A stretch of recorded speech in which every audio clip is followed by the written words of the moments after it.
Pregnancy period में क्या क्या चीज़ों का ध्यान रखना है। पेरेंट्स की लड़ाई है आपस में, बच्चे को दूसरे कमरे में भेज दें। जो बहुत गुस्सा करते हैं, जो बहुत शरारती हैं, आप उनका क्या करें। बच्चा चिल्ला रहा है, रो रहा है तो उसके हाथ में मोबाइल फ़ोन। बच्चे कहाँ से सीख रहे हैं? कुछ भी बात हो हाथ उठा दो, कल को बच्चे किसी और पर हाथ उठाएंगे तो गड़बड़ है। हेलो फ्रेंड्स, मैं मयंक एंड स्वागत है आप सभी का हमारी सीरीज़ माइंड अनलॉक्ड में। हमेशा की तरह हमारे साथ हैं बीके डॉक्टर हिमांशु। डॉक्टर साहब, आपका बहुत बहुत स्वागत है। Thank you. ओम शांति। डॉक्टर साहब, जैसे पिछले सेशन में हमने जाना कि प्रेगनेंसी पीरियड में क्या क्या चीज़ों का ध्यान रखना है, आपने कई चीज़ें हमें बताई। अब जिन पेरेंट्स के ऑलरेडी बच्चे हैं जो बहुत गुस्सा करते हैं, जो बहुत शरारती हैं, अब उनका क्या करें, उनको कैसे समझाएं। यस, क्योंकि अब कुछ बच्चे तो हो चुके हैं। अब ऐसे पेरेंट्स को अब हम उस चीज़ के लिए नहीं बोल सकते कि प्रेगनेंसी में आपने इनका ध्यान नहीं रखा। जी। वो एक अलग बात है, बट अब हमें ये समझना है बच्चे कहाँ से सीख रहे हैं। वो अपने पेरेंट्स को देख रहे हैं। जी। तो जैसा कर्म हम करेंगे हमें देख और करेंगे, और ये प्रैक्टिकल पेरेंट्स और बच्चों के रिलेशनशिप में ऐसा ही है। तो पेरेंट्स को भी अपनी एक एक एक्टिविटी का बहुत ध्यान रखना है। सेकंड चीज़, पेरेंट्स क्या कर रहे हैं आजकल, बच्चा चिल्ला रहा है, रो रहा है तो उसके हाथ में मोबाइल फ़ोन। जी।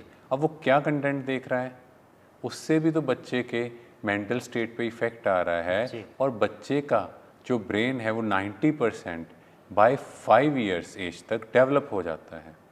अब आप सोचो, बच्चा 5 साल तक मोबाइल फ़ोन देख रहा है, क्या डेवलप करेगा, कैसे ब्रेन के अंदर हार्मोन सिक्रीट होंगे, जी। क्या कंटेंट देखना चाहिए हाँ जी। और क्या वो देख रहा है। जी। हम पुराने टाइम में बात करें तो बच्चों को परमात्मा को याद करना सिखाया जाता था। बच्चे बैठ जाते थे, वो सिर्फ नाम जाप करते थे, जो पेरेंट्स करते थे बस वो सेम रिपीट करते थे। हाँ पर जी। आजकल वो कंसेप्ट ही नहीं बचा, जी बिल्कुल। है ना। तो बच्चे अल्टीमेटली पेरेंट्स से सीख रहे हैं।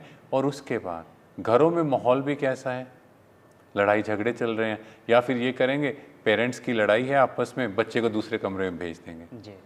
इससे क्या होगा, बच्चे वाइब्रेशंस कैच कर रहे हैं। हाँ जी। तो हमें इन एक एक चीज़ का ध्यान रखना है। जी। उसके बाद बच्चों को रिजेक्ट नहीं करो। क्या हो रहा है, कंपेयर कर रहे हैं सिबलिंग्स के साथ, उनका बच्चा तो ऐसा है, उसके ज़्यादा मार्क्स आते हैं। यस तुम ऐसे हो। तुम ऐसे। छोटे से बच्चा जो अभी 3-4 साल 5 साल का, उसी को कंपेयर करना शुरू कर दिया। और हमें कोई किसी साथ वाले से कंपेयर कर दे तो हमें कैसा लगता है, हमें गुस्सा चढ़ने लग जाता है। यस। और फिर मोस्ट इम्पॉर्टेंट थिंग, बच्चों पर कभी हाथ नहीं उठाना। ये आजकल बहुत कॉमन प्रॉब्लम है, बच्चों की पिटाई कर देते हैं। आपने सुना होगा श्री कृष्ण जी की माता, जब भी वो गलती करते थे तो यशोदा माता क्या करते थे, उन्हें ओखली से बांध देते थे। तो ऐसे ही बच्चे गलती करते हैं तो उनकी फेवरेट चीज़ उन्हें ना दो, जी। वो बेटर ऑप्शन है। या जिनसे उन्हें ज़्यादा प्यार है वो उससे बात ना करें। इससे बच्चे जल्दी सुधरेंगे।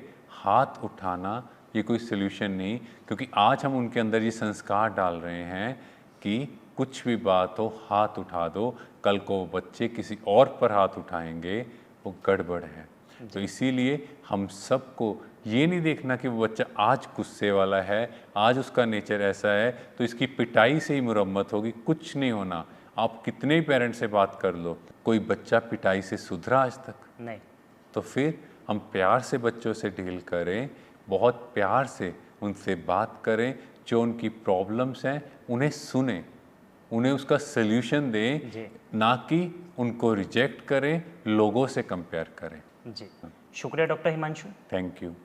तो दोस्तों, जाना आपने कि बच्चों को अगर सुधारना है तो पहले तो उन्हें सही रास्ते पे लाना होगा, यानी उन्हें स्पिरिचुअलिटी के साथ जोड़ें और किसी के साथ अपने बच्चे को कंपेयर ना करें और उनकी बात को सुने और समझें, तभी हम अपने बच्चों को आगे बढ़ा सकते हैं।